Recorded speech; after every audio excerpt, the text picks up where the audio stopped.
Good evening, everyone. My name is Zach. Today is Monday, October 14th, 2024. Thanks for tuning in today. And today's music topic of the day is figuring out what guitar is right for you. So this can go for people that have many guitars in their collection to someone that's just starting out that maybe only has one guitar but is wanting to acquire an additional guitar. Wherever you may be, I hope some of this information you find useful and it finds you well.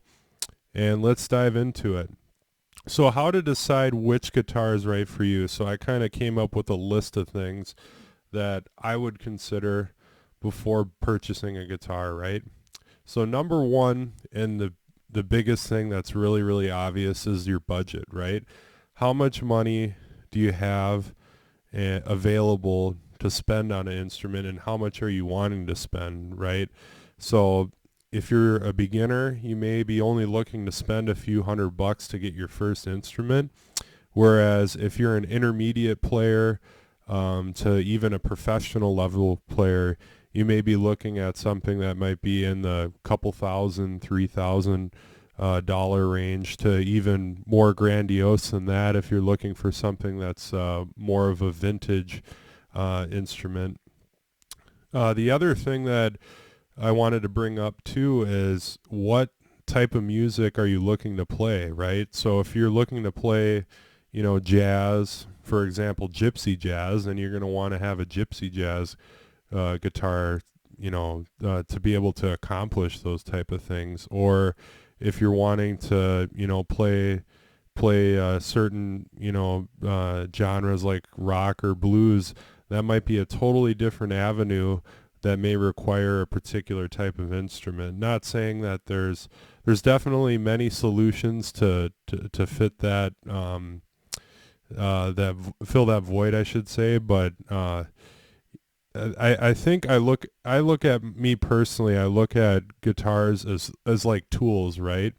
Like every good mechanic has, good tools, because they're good tools are essential to accomplish your goals, for example. So I think there's a lot of factors that go into it, but at the end of the day, do you like the guitar? Does it play well?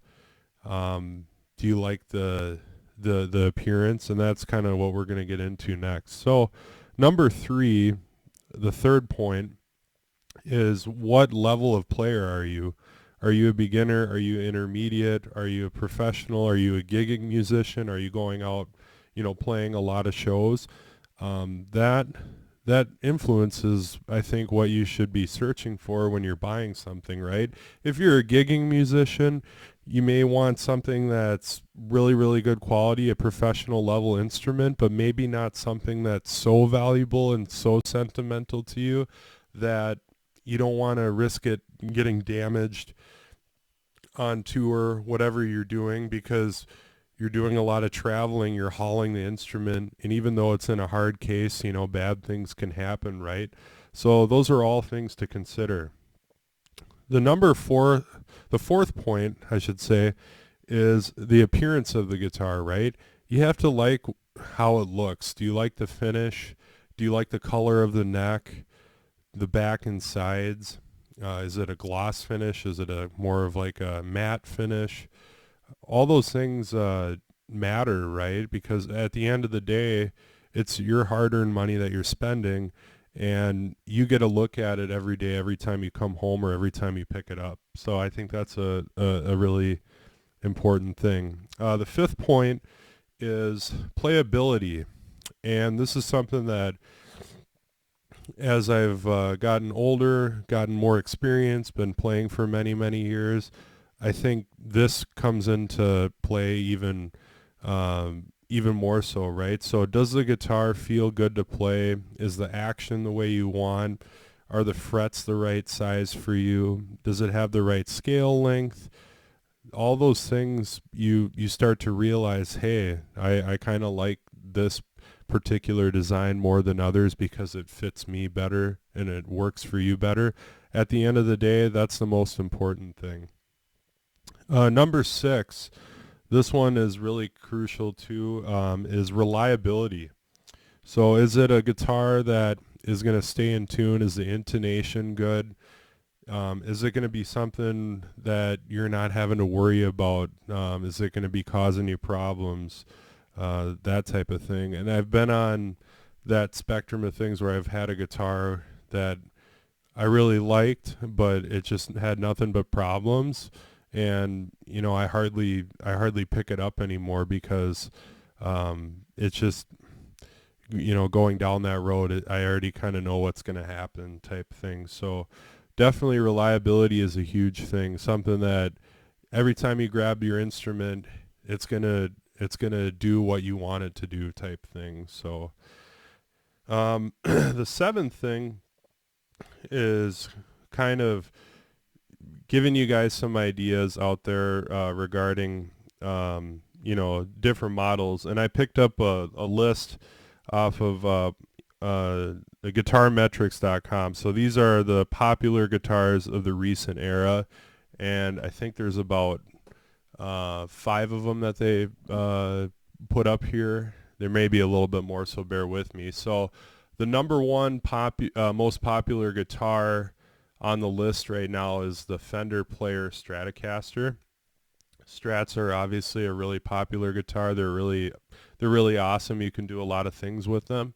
So the Fender Player Strat is a great option because it doesn't break the bank. I believe these ones are, just under $1,000 for cost. The next in line is the Fender American Professional 2 Stratocaster as a close second. This one I believe is going to be, close to double in price, if not more. So you're starting to get into, a pretty high quality instrument there. The number 3 is the PRS Silver Sky John Mayer Signature. And this one I can speak on a little bit for the SE option. I purchased the SE, some months back, and it's been a really great guitar. I actually really like the SE model of this. Maybe down the road I considered getting the American model, but the SE right now works for me really well, and I don't have any complaints on that. So definitely go check that out. Number 4 on the list, the Gibson Les Paul Standard 60s model. And then number 5 on the list is the Fender Player Telecaster. I just bought a Telecaster Butterscotch Blonde American Pro Series 2. Absolutely love that guitar. A Telecaster is really great because it's very versatile. It's almost like a ES335 Gibson. It's what you kind of call the Swiss Army knife of guitars. They can do a little bit of everything. Number 6, the Gibson Les Paul Standard 50s. This one I can also speak on firsthand. I just bought this guitar in July in the Faded Honeyburst finish, and I think it's my most favorite guitar that I own. Love it. I actually had the stock pickup switch from the Burstbucker pickups to Al Nickel 2 signature slash pickups, and that was a difference maker for me. So definitely recommend that mod if you're looking to change electronics. Okay, so number 7 on the list is the Squier Affinity Telecaster. Squier is a really great option for people that are looking to not spend a whole lot but to get a decent return on your investment. So definitely check out Squier, not only for Telecasters but for Stratocasters as well. Heard good things about them. And number 8 is the PRS SE Custom 24 guitar. Really good looking guitar.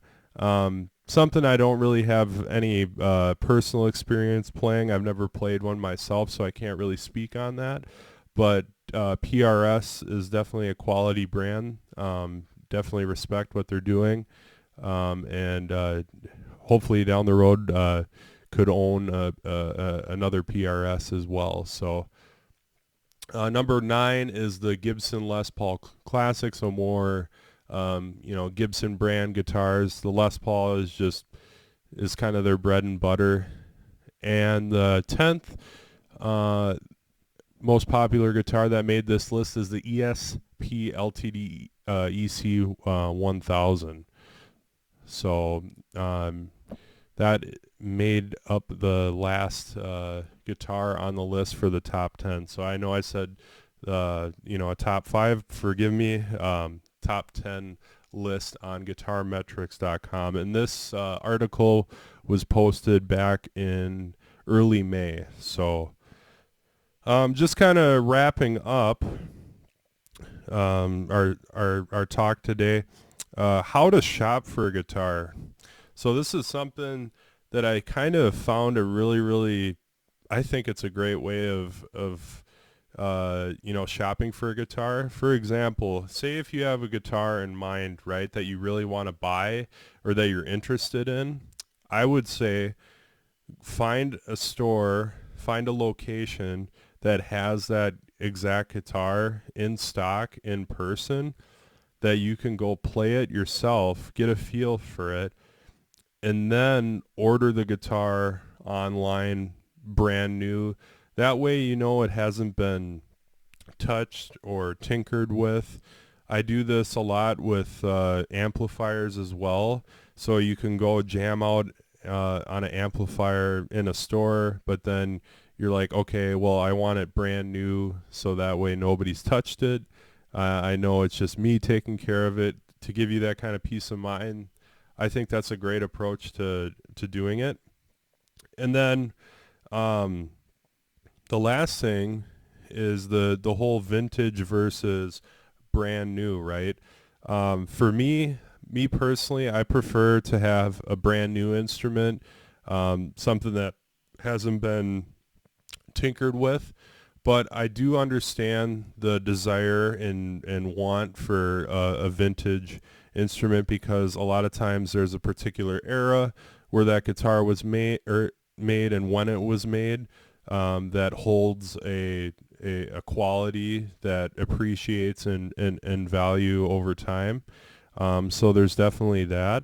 And I think that goes for even amplifiers too. You see a lot of people, at least that I've seen, kind of being part of, like Marshall amplifier groups on Facebook. A lot of people are searching for those vintage ones that are older, because they kind of feel it's a golden era of amplifiers for that particular model per se and manufacturer. So I think it's a personal preference thing. I prefer brand new, but a lot of people prefer a vintage guitar, one that's already been broken in and seen some miles on it. So I hope all these points, kind of influence you in the right way to help making your decision on a new instrument. I think it can be difficult sometimes to decide on one thing. I think the more that you acquire, the harder it gets sometimes, because you get really particular. At least I do. So I hope you enjoyed this video. Thanks for tuning in with me today. This was the music topic of the day for October 14th, 2024. You guys have a great start to your week, and we'll see you guys in the next video.